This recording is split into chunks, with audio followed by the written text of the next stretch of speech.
Hello there. Welcome back to my channel. In this video, I want to look at the question paper of June 2025, and we are going to look at section B on that question paper in terms of our question 2. So, basically, this is our question whereby it's on section B. Remember, section B will be consisting of three questions. So you answer any of the three questions. So, in terms of our question 2, discuss in 9 points the element of culture, code, and religious beliefs.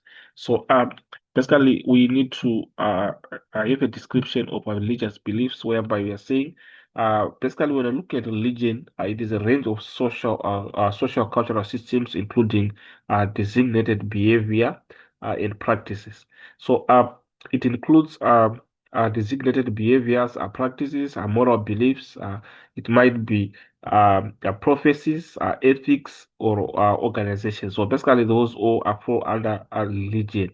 So we are saying those moral beliefs, those practices, those prophecies that relatively relate to humanity, that is also to humanity or supernatural and spiritual elements. So basically, we are saying religious beliefs influences culture, shapes morality, and provides a sense of meaning and purpose to people. So that is our religious beliefs. Then our question now requires us to discuss 9 points. The element of culture called religious beliefs. So we are just going to describe those elements that fall under religious beliefs. So with that case, now in terms of our response, we have got religion is the spiritual side of culture.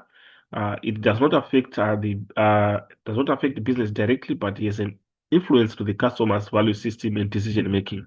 So it says that religion also has got its influence in terms of the behavior of customers, and also religion often influences the products customers buy and their general outlook on life. Primitive people are more superstitious, and advanced cultures approach religion are more scientifically. So. Uh, we have these as our points that are supporting the question that we have. So we have got further points that we are also having that are also reinforcing on the issue of religious beliefs. So moving on to the next question that we have, that is now going to be our question 2.2.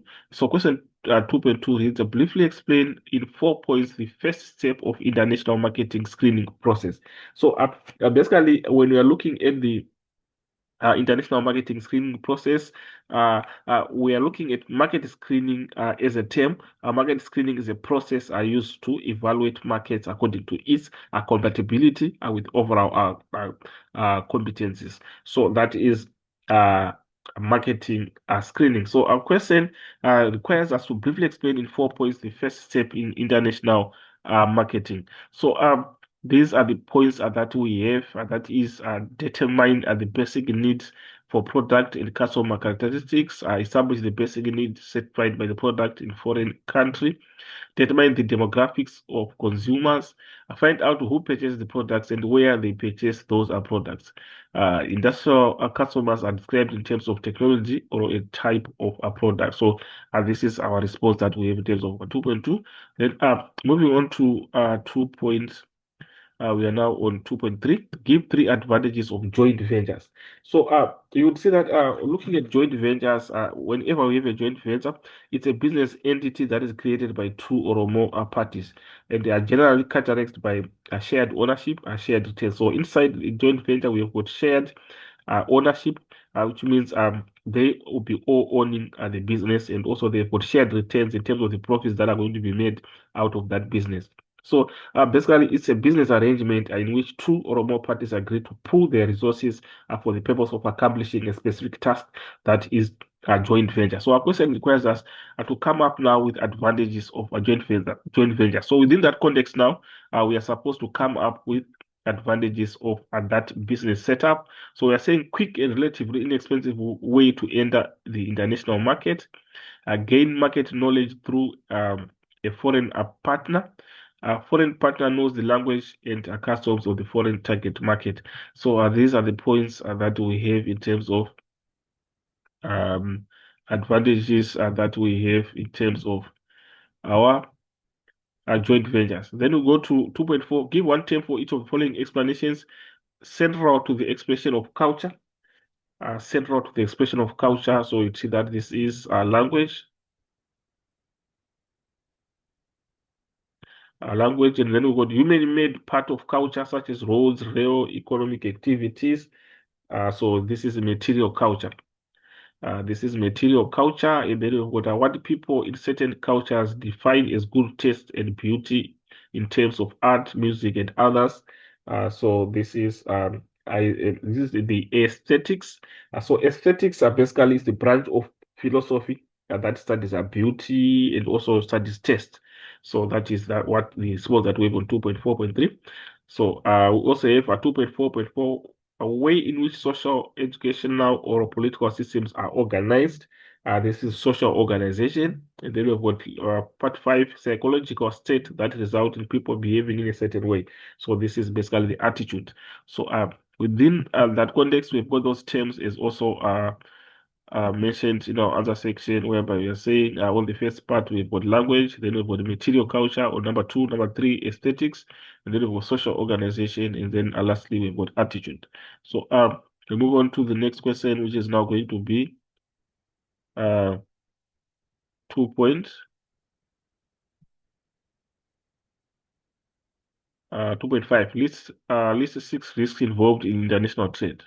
So what are the risks that are involved in international trade? But basically, international trade, looking at international trade, that's when the countries are engaging in globalization, whereby they're interacting with other countries. That is international trade, whereby we have got the issue of importing and exporting goods. So that's the interaction that will be taking place.